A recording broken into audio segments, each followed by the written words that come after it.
Welcome बच्चों, स्वागत है आप लोग का अगली क्लास इलेक्ट्रोस्टैटिक्स में।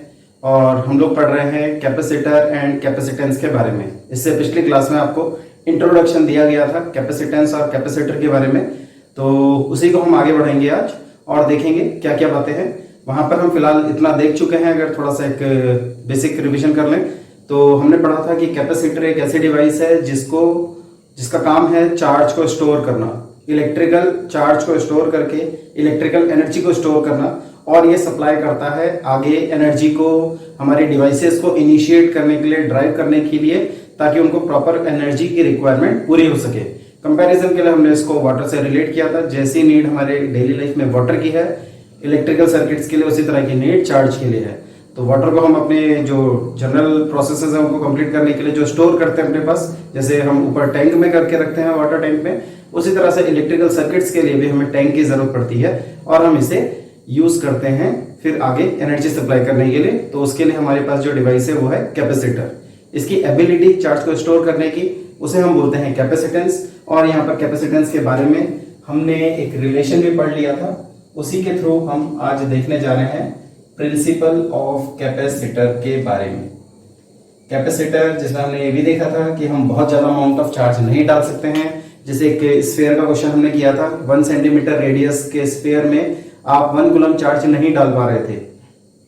1 फैरेड कैपेसिटी के हिसाब से, अगर 1 फैरेड कैपेसिटी का कैपेसिटर आपको बनाना है तो अर्थ से भी बड़ा उसका साइज बन जा रहा था। यानी ये कुछ प्रैक्टिकल प्रॉब्लम्स आ रही थी जिनको थोड़ा सा मॉडरेट करना है और उसको सही तरीके से यूटिलाइजेशन में लेकर आना है। तो उसके लिए हमारे पास कॉन्सेप्ट आ रहा है प्रिंसिपल ऑफ कैपेसिटर का। इसमें हमने जो पढ़ा था उस फॉर्मूले को यूज करेंगे। हमें पता है Q is equals to CV formula है, जिसमें Q is charge given to the capacitor है, V इज द पोटेंशियल है and C is the capacitance. तो यहां से अगर कैपेसिटेंस का फॉर्मूला बनाते हैं तो ये बन जाता है Q upon V।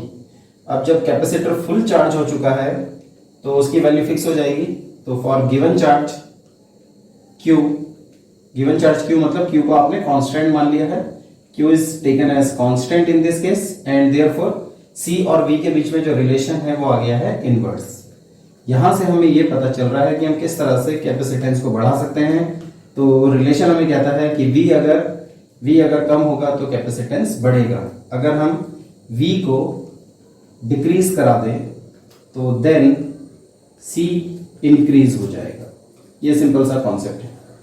Means if V somehow, हम ऐसा कह सकते हैं, if V somehow decreases potential, electric potential obviously, then capacitance increases.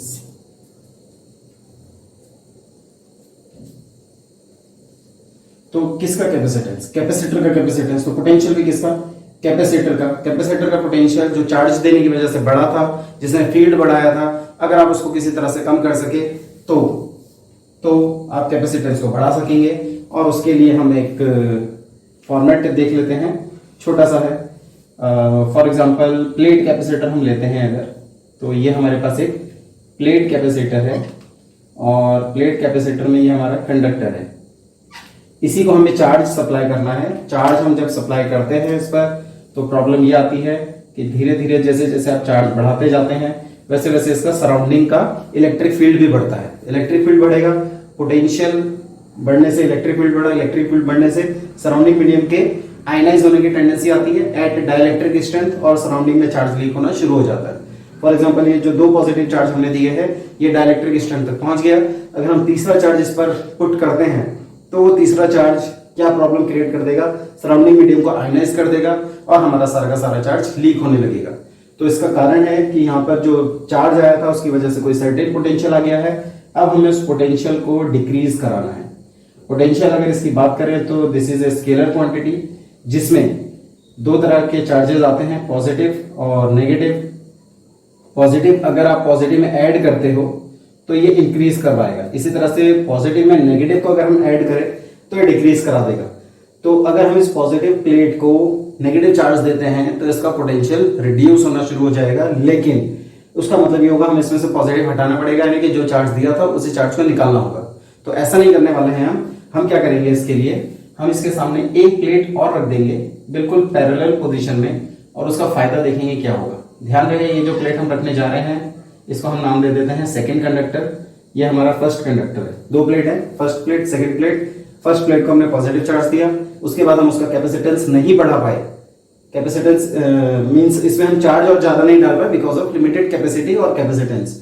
अब हमने इसके सामने प्लेट रखी है, न्यूट्रल प्लेट, जिसमें पॉजिटिव और नेगेटिव दोनों ही होते हैं बट इनका नंबर बराबर होता है। इससे क्या होगा, इससे ये होगा कि इसके जो पॉजिटिव नेगेटिव हैं उनमें रीअरेंजमेंट होगा, अंदर की तरफ आ जाएंगे नेगेटिव और पीछे की तरफ चले जाएंगे पॉजिटिव चार्ज। इससे क्या होगा, आपको मालूम ही है कि नेगेटिव का इंपैक्ट पॉजिटिव के ऊपर डिक्रीज का होगा और पॉजिटिव का इंपैक्ट पॉजिटिव के ऊपर इंक्रीज का होगा। तो अगर ध्यान से देखा जाए तो नेगेटिव वाला जितना कम कर रहा है इसके पोटेंशियल को, पॉजिटिव वाला उतना बढ़ा भी रहा होगा उसी वैल्यू से, बट इसका इफेक्ट कंपैरेटिवली कम होगा एज कंपेयर टू नेगेटिव, क्योंकि ये दूर है।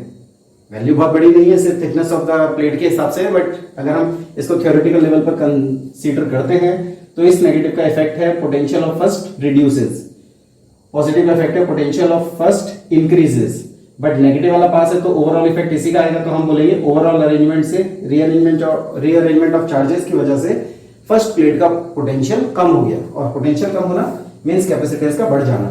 तो अब हम इस पर एक पॉजिटिव चार्ज और डाल सकते हैं, उससे क्या होगा, इसकी कैपेसिटी बढ़ चुकी है, लेकिन ये बहुत इफेक्टिव नहीं है। इसको और इंप्रूव करने के लिए हम क्या करेंगे, हमें ये समझ में आ रहा है कि जो नेगेटिव चार्ज है, ये नेगेटिव चार्ज हमें हेल्प कर रहा है, बट हमारा पॉजिटिव चार्ज ये हमें परेशान कर रहा है। तो जो परेशान कर रहा है उसे हटा देते हैं, और कंडक्टर से इसको हटाने का बड़ा ही आसान तरीका है, इसको आप अर्थ से टच करवा देंगे। ये सिंबल आपको पहले भी बताया गया था, this is the process of earthing. Earthing करा दी, उससे क्या होगा, जितना भी अर्थ में नेगेटिव चार्ज होगा इस पॉजिटिव को न्यूट्रलाइज करने के लिए इसके ऊपर आएगा, and now the positive effect has been eliminated. Positive का इफेक्ट जैसे ही यहां से खत्म हुआ, अब सिर्फ नेगेटिव का इंपैक्ट हो गया है फर्स्ट कंडक्टर पर, और ये इसको और इसके पोटेंशियल को रिड्यूस करेगा। फर्दर पोटेंशियल रिड्यूस हुआ तो कैपेसिटेंस बढ़ेगा, और अब आते हुए इसमें और पॉजिटिव चार्ज हम डाल सकते हैं। तो आप देख रहे होंगे जहां हमने एक सिंगल प्लेट कंसीडर की थी, सिंगल प्लेट पर जहां हम सिर्फ दो ही पॉजिटिव चार्ज डाल पा रहे थे, वहां एक और पैरेलल प्लेट लेने की वजह से हम उस पर डबल चार्ज डाल चुके हैं, यानी कि कंडक्टर की कैपेसिटी बढ़ी है, and for that we have somehow reduces the value of potential. तो जनरली जो भी कैपेसिटर का कॉम्बिनेशन हम बनाते हैं वो हमेशा दो कंडक्टर से बनाते हैं। जैसे हमने जो पहले स्फेरिकल कैपेसिटर पढ़ा था, उसमें भी एक स्फीयर के बाहर अगर एक और स्फीयर लगाकर उसे अर्थिंग करवा देते हैं तो कंपैरेटिवली हम ज्यादा चार्ज डाल सकेंगे ऑन द स्फीयर। जो इनर स्फीयर है फर्स्ट कंडक्टर है, फर्स्ट कंडक्टर के ऊपर ही हम चार्ज को स्टोर करवाते हैं। सेकंड कंडक्टर अर्थ से कनेक्टेड रहता है और दोनों के बीच में इंसुलेटिंग सेपरेशन होगा, दोनों आपस में कंडक्टिंग कांटेक्ट में नहीं आने चाहिए, इस बात का ध्यान आपको रखना है। तो यहां से ही पता चल रहा है, hence if we uses two conductors, if we uses two conductors instead of one, एक के बजाय अगर आप दो कंडक्टर यहां पर यूज करते हैं तो आप देख ही रहे हैं कि कैपेसिटेंस बढ़ रहा है। If we uses two conductors instead of one, then capacitance of first conductor increases। तो हमेशा दो कैपेसिटर की फॉर्म में रहेगा। ये प्लेट वाला कैपेसिटर है और ये प्लेट वाला कैपेसिटर दो पैरेलल प्लेट के फॉर्म में आया है, इसलिए हमने इसका नाम रखा है जो सबसे ज्यादा यूज भी होता है, पैरेलल प्लेट। दो प्लेट है, पैरेलल फॉर्म में है, पैरेलल प्लेट कैपेसिटर बन चुका है, शॉर्ट में हम इसको पीपीसी बोलेंगे। तो इसका कैपेसिटेंस भी देखा जाएगा। इससे हुआ क्या है कि दो कंडक्टर लेने से यहाँ पर कैपेसिटी बढ़ गई है, जैसे कि हमने डिस्कशन में देखा है।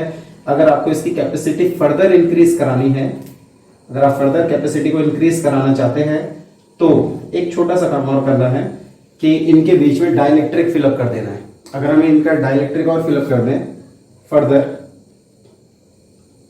If space between plates is filled with dielectrics, then capacitance also increases again। But वो फाइनल स्टेप होगा, उसके बाद हम नहीं बढ़ा पाएंगे, लेकिन जितना भी बढ़ेगा उससे हमारा काम हो जाता है। तो इस तरह से हम कैपेसिटर को यूज करते हैं हमेशा दो कंडक्टर में, जिसमें सेकंड कंडक्टर हमेशा अर्थिंग में रहेगा, फर्स्ट कंडक्टर के ऊपर चार्ज स्टोर होगा और जो भी चार्ज आना होगा, ध्यान रहे जितना चार्ज इस फर्स्ट कंडक्टर के ऊपर प्लस में है उतना ही दूसरे कंडक्टर के ऊपर इंडक्शन से माइनस में है। तो दोनों अगर कांटेक्ट में आते हैं तो ये कैपेसिटर अपने आप ही डिस्चार्ज या न्यूट्रलाइज हो जाएगा। तो हमें इस बात का भी ध्यान रखना होता है कि दोनों कंडक्टर एक दूसरे से इंसुलेटेड रहें, इसीलिए हमने फिलअप करने के लिए डाइलेक्ट्रिक का इस्तेमाल किया है, इंसुलेटर का इस्तेमाल किया है। डाइलेक्ट्रिक यानी कि आप कह सकते हैं, आपको पहले भी बताया था, ये इंसुलेटर है, ठीक है। तो इंसुलेटर को फिलअप करेंगे, उससे हमारे वो जो न्यूट्रलाइज होने की प्रॉब्लम है वो सॉर्ट आउट हो जाती है। तो थोड़ा सा इसको पॉज करके नोट कर लेंगे और फिर देखेंगे पीपीसी का कैपेसिटेंस कैसे निकलता है। तो बढ़ाते हैं कैपेसिटेंस ऑफ पीपीसी की डेरिवेशन को आगे। बहुत इंपॉर्टेंट डेरिवेशन है और इसके जैसे एक डेरिवेशन में आगे भी मिलेगी जिसमें ये विदाउट की जगह विद हो जाएगा। फिलहाल हम देखने जा रहे हैं, हमारे पास एक पीपीसी है, parallel plate capacitor, plate area है, लेट में कंसीडर कर ही लिया जैसा कि डेरिवेशन की स्टार्टिंग में करते ही है। Let there is a PPC with plate area A and plate separation D as shown in figure. इसमें हमने सोर्स ऑफ पोटेंशियल डिफरेंस भी कनेक्ट किया है जिसने फर्स्ट कंडक्टर से सेकंड कंडक्टर की तरफ एक इलेक्ट्रिक फील्ड एयर में, ये खाली जगह है, एयर में ई नॉट डेवलप किया है।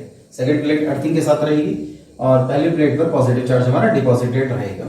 अब इसको आगे बढ़ाएं तो सिंपल सा कॉन्सेप्ट है, we know that capacitance of any capacitor, capacitance of कोई भी कैपेसिटर हो उसके लिए एक फॉर्मूला कॉमन है और वो है C is equals to Q divided by V, charge by potential.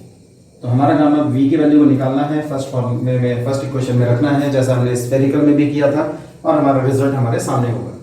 तो अगर इसके लिए लेकर आए तो नाउ हमें मालूम है एक रिजल्ट रिलेशन हमें मालूम है, आपको याद होगा E is equals to minus d V by d r की बात हुई थी, उसी के बेसिस पर V अपॉन डी हम इसको लिख सकते हैं। तो अगर E नॉट है तो V अपॉन डी, तो V का formula potential E not into D लिखा जा सकता है, जिसमें E not is the electric field applied through distance d, तो d मल्टीप्लाई हो गया। और इसको अब अगर हम आगे बढ़ाते हैं तो V का formula E not is the electric field between plates of to plates when one is positive other is negative having same charge density. इसका फॉर्मूला हमने पढ़ा है sigma by epsilon not, Gauss law की third application special case में आया था। तो E not की वैल्यू हम यहां से रख देंगे सिग्मा बाय एप्सिलॉन नॉट, साथ में रहेगा D। ये एक्सप्रेशन E नॉट की जगह रखा है, D अपनी जगह पर है। और सिग्मा का भी फॉर्मूला हम जानते हैं, this is charge per unit area. तो जो चार्ज यहाँ पर स्टोर करवा रखा है that is value Q on area A। तो इसको हम Q by A epsilon naught लिख सकते हैं, साथ में D है। इस वैल्यू को पुट कर दो, पुटिंग इन इक्वेशन 1, तो हमें मिलेगा फर्स्ट इक्वेशन से C is equals to Q by V, V में QD by A epsilon naught, तो QD by A epsilon naught और इसमें Q से Q कटने के बाद C का फॉर्मूला बन जाता है epsilon not A upon D। यही हमारा फाइनल फॉर्मूला है। अब ये क्योंकि एयर के लिए आ रखा है तो हम इसको C नॉट लिखते हैं, epsilon not A upon D, जिसमें epsilon not is the permittivity of medium air and A is the create area and D is the plate separation. तो क्लियरली यहाँ से पता चल रहा है कि C depending on medium, depending on area, जितना ज्यादा एरिया उतना ज्यादा कैपेसिटेंस और प्लेट सेपरेशन के साथ ये इनवर्स रिलेशनशिप में है।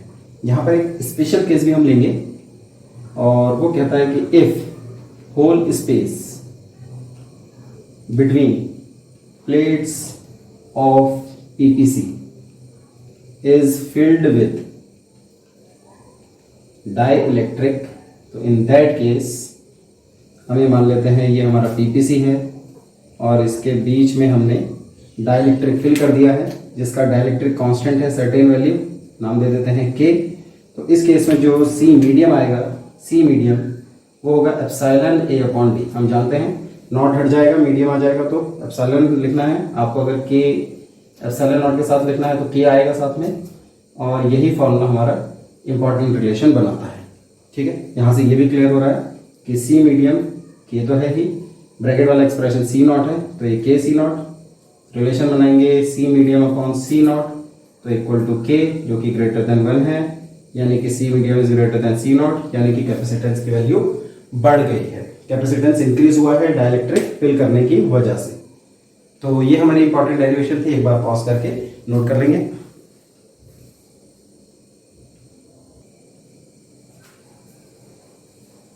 तो ये हमारा रिलेशन था कैपेसिटेंस ऑफ पीपीसी का विदाउट डाइलेक्ट्रिक स्लैब देखा, स्पेशल केस में विद डाइलेक्ट्रिक स्लैब भी देखा।